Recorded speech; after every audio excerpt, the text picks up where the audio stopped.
ಇಲ್ಲ ನಿಜವಾಗ್ಲೂ ಕೆಲವು ಸಾರಿ ಅವಶ್ಯಕತೆ ಇದ್ರೆ ಸರ್ಜರಿ ಮಾಡಬೇಕು. ಹ್ಮ್ ಈ ಕೆಲವು ಸಾರಿ ಡಾಕ್ಟರ್ಗಳು ಏನು ಮಾಡ್ತಾರಂದ್ರೆ, ಈಗ ಕೆಲವು ಸಾರಿ ಸರ್ಜರಿಗೆ ಅವಶ್ಯಕತೆನೇ ಇರೋದಿಲ್ಲ.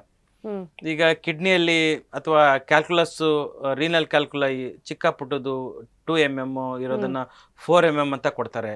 ಎಲ್ಲಿ ಹ್ಮ್ ಎಲ್ಲಿ ಸ್ಕ್ಯಾನಲ್ಲಿ ಕೊಡ್ತಾರೆ. 2 mm ಇರುತ್ತೆ, ಅದಕ್ಕೆ 4 mm ಮಾಡಿ ಹಾಸ್ಪಿಟ್ಲಿಗೆ ಅಡ್ಮಿಟ್ ಮಾಡುವಂಥದ್ದು. ಈ ಥರದನ್ನ ಫೇಕ್ ಮಾಡ್ತಾರೆ ಕೆಲವು ಹಾಸ್ಪಿಟ್ಲ್ಗಳು.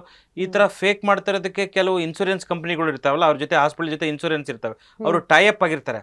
ಅವಾಗ ಏನು ಮಾಡ್ತಾರೆ, ಇನ್ಶೂರೆನ್ಸ್ ಕಂಪ್ನಿಗಳು ಇವ್ರನ್ನ ಬ್ಲ್ಯಾಕ್ ಲಿಸ್ಟಿಗೆ ಸೇರಿಸಿದಾವೆ.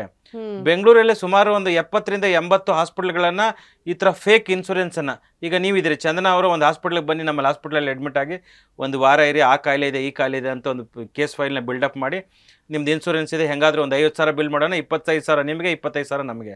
ಈ ಥರದ್ದು ದೇವನಹಳ್ಳಿ ಹತ್ರ ಒಂದು ನಕಲಿನೇ ಹಾಸ್ಪಿಟ್ಲು, ಲೈಸೆನ್ಸ್ ಎಲ್ಲ ಇದೆ ಹಾಸ್ಪಿಟ್ಲಿಗೆ, ಎಲ್ಲ ಅಲ್ಲಿ ಪೇಷಂಟ್ಸ್ ಅಸಲಿ ಹಾಸ್ಪಿಟ್ಲು, ಆದರೆ ನಕಲಿ ಪೇಷಂಟ್ಗಳನ್ನ ಅಡ್ಮಿಟ್ ಮಾಡ್ಕೊಳ್ಳೋದು.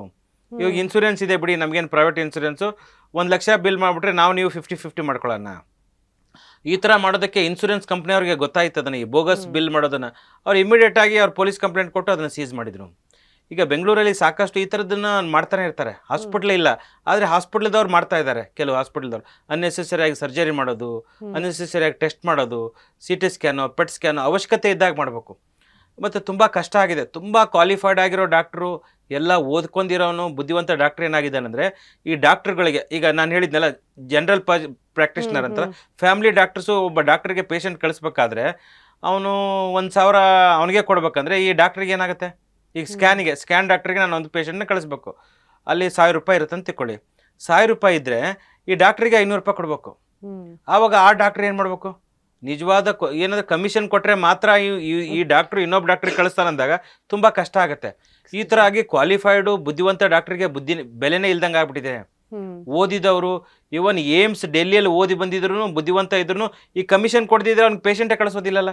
ಹಾಗಾಗಿ ಬುದ್ಧಿವಂತ ಡಾಕ್ಟ್ರು ದೊಡ್ಡ ಡಾಕ್ಟ್ರು ಅಂತ ಇಲ್ವೇ ಇಲ್ಲ. ಇವಾಗ ಕಮಿಷನ್ ಯಾರು ಕೊಡ್ತಾರೆ, ನಮ್ಗೆ ಎಲ್ಲಿ ದುಡ್ಡು ಬರುತ್ತೆ ಅಲ್ಲಿ ಆಗ್ತಾ ಇದೆ. ದುರಾದೃಷ್ಟ ಇದು. ನಿಜವಾಗ್ಲೂ ಇದು ತುಂಬ ಎಲ್ಲಿಗೆ ಹೋಗ್ತಾ ಇದೆ ಗೊತ್ತಾಗ್ತಾ ಇಲ್ಲ ಇದು.